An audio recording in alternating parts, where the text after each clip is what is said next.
라디오 텐텐 기도입니다. 오늘 날마다 주께로 큐티 본문은 빌립보서 3장 1절에서 9절 말씀. 예수를 믿기 전과 후가 달라진 이유. 예수를 믿기 전과 후가 달라진 이유. 예수를 주로 영접한 사람에게는 삶의 변화가 나타나야 합니다. 교회를 오래 다녔는데도 주변 사람들이 교회를 다니는지 혹은 예수를 믿는지 모른다면 자신의 믿음을 점검해 볼 필요가 있지요. 초대교회 성도들은 구원의 증거가 무엇인지를 분명하게 보여주었습니다.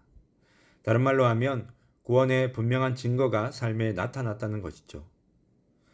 예수를 믿는다고 하는데도 삶의 변화가 나타나지 않는다면 그 이유는 무엇인지 오늘 말씀을 통해 살펴보도록 하겠습니다. 이 성경에서 예수를 믿기 전과 후가 다른 대표적인 사람을 꼽으라면 사도 바울이라고 할 수 있습니다. 바울은 과거 자신이 어떠했는지를 언급하는데요. 4절에서 6절 말씀. 그러나 나도 육체를 신뢰할 만하며 만일 누구든지 다른 이가 육체를 신뢰할 것이 있는 줄로 생각하면 나는 더욱 그러하리니 나는 8일 만에 할례를 받고 이스라엘 족속이요 베냐민 지파요 히브리인 중에 히브리인이요 율법으로는 바리새인이요 열심으로는 교회를 박해하고 율법의 의로는 흠이 없는 자라. 바울은 로마 시민권을 가진 사람이었지만 태어난 지 8일 만에 할례를 받을 정도로 유대 율법을 따랐습니다. 베냐민 지파 출신으로 바리새인이라는 직책도 받았지요. 바울은 누구보다 유대 사회에서 성공적인 삶을 살았던 사람입니다. 그런데 다메섹으로 가는 길에 부활하신 예수님을 만나면서 인생이 바뀌게 된 것이죠.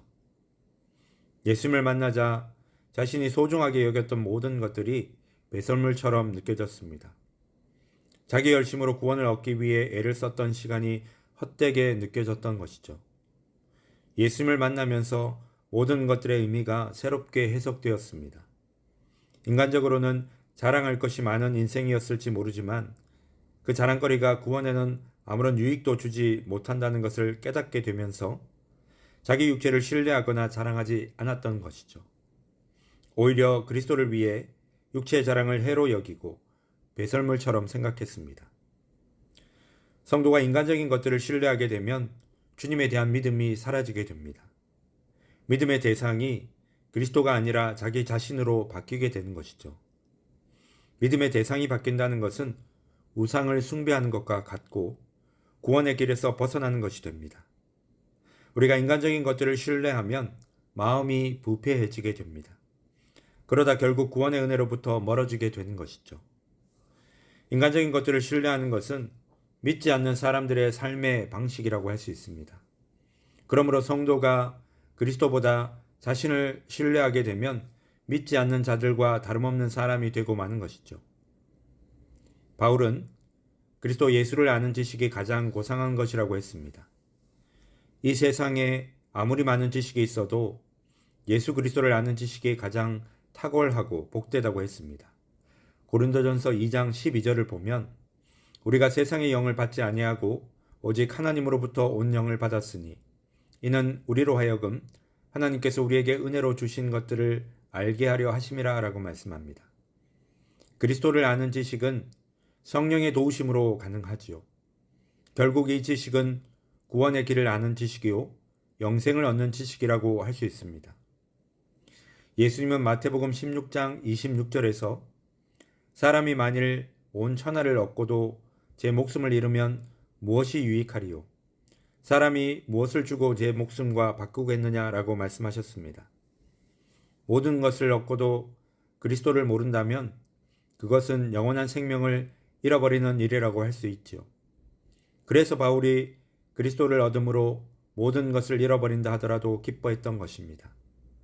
아무리 유익한 것이라 하더라도 그리스도를 알고 얻는 데 장애가 된다면 해로 여기고 버릴 수 있어야 하는 것이죠.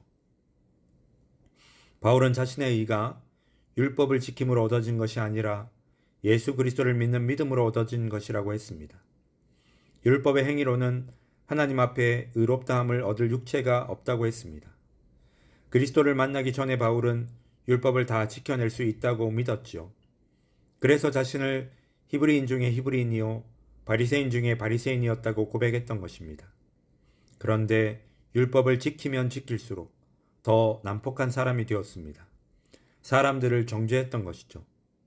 사도행전 9장 11절을 보면 사울이 주의 제자들에 대하여 여전히 위협과 살기가 등등하여 라고 말씀합니다. 바울의 기준에서는 살려둘 사람이 없었던 것이죠. 그런데 부활하신 예수님을 만나면서 우리의 의는 오직 우리를 대신해 십자가에서 죽으신 예수 그리스도를 믿는 믿음으로만 얻어진다는 것을 깨닫게 되었던 것입니다. 부활하신 예수님을 만나면서 바울은 율법에 매인 삶에서 그리스도 안에 거하는 삶을 살게 된 것입니다. 그래서 누구든지 자신을 찾고 싶다면 그리스도 안에서 찾으라고 했던 것이죠. 성도는 인생의 목표를 어디에 두고 살아가는지 돌아봐야 합니다. 사람에게 인정받기 전에 먼저 주님께 인정받는 자가 되어야 하는 것이죠. 세상의 것을 성취하는 것보다 더 중요한 것은 예수님과 친밀한 관계를 유지하는 것입니다. 열심히 사는 것보다 더 중요한 것은 예수님과 함께 살아가는 것입니다.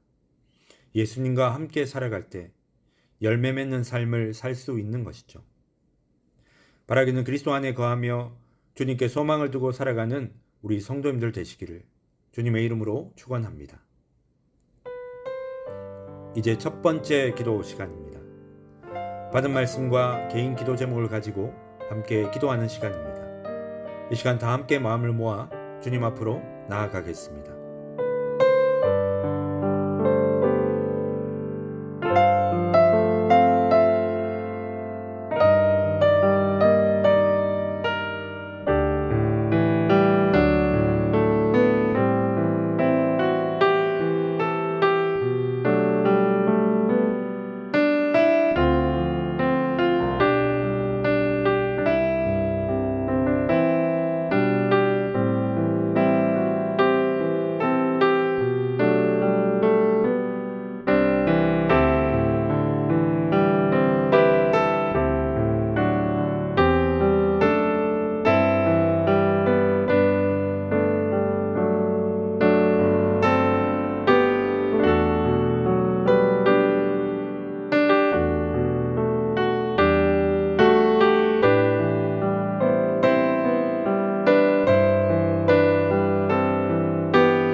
이제 두 번째 기도 시간입니다.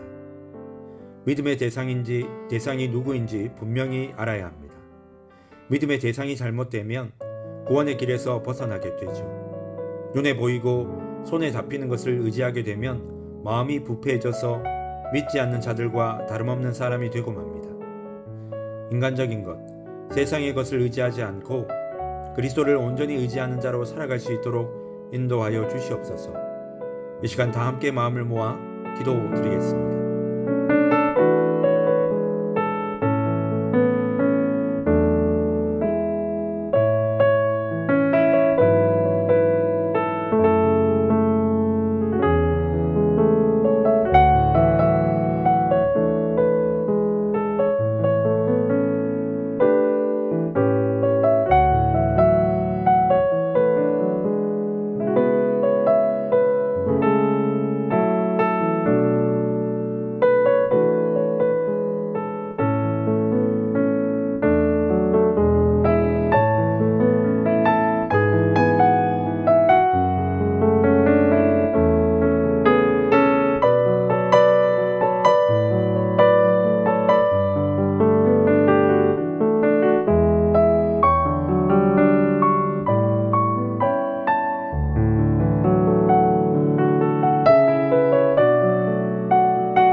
예수를 아는 지식이 가장 탁월하고 복된 것을 알게 하시고 아무리 유익한 것이라 하더라도 주님을 아는 데 장애가 된다면 해로 여기고 버릴 수 있는 용기를 허락하여 주시옵소서.